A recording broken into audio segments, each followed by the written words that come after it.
I'm going to put a head on this punch. This is commonly used for gang pierces and compounds. It's 1 inch long and it goes through a set of top plates and extends out a quarter. It's commonly used in our tools at Harvey Vogel, our proprietary tools for compounds and gang pierces.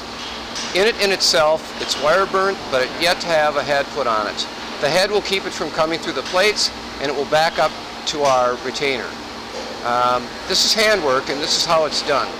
Generally speaking, we peen along the edge on the outside until we have a head that almost looks like a nail, and it's a type of cold forging, or cold heading rather. It's done with a hammer and it's done by hand. Here's how to do it.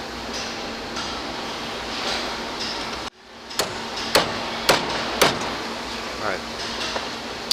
The punch is secured in the vise. It's held in place with aluminum jaws so there's no marring or distortion to the piece itself. And now for the peening. The idea is to strike at an angle to move the metal out at a slight angle, not to flip it over too fast, which is called tent pegging. We don't want a tent peg, we want it to come up gradually.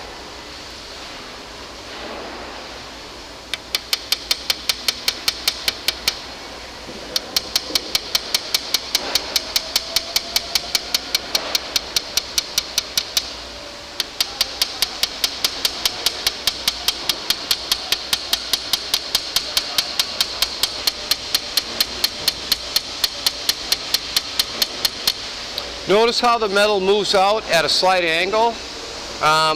This is almost done.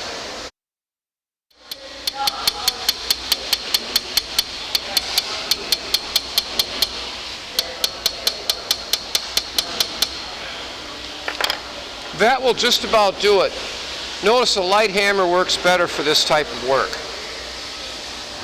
A little more speed and a little more concentrated shock right in the area rather than pushing the punch down hard with a large hammer.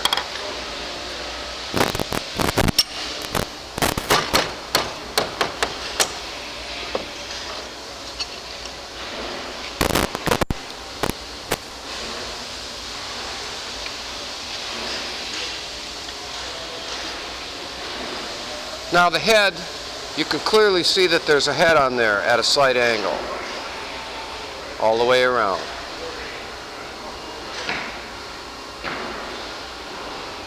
This retains the punch in the punch holder.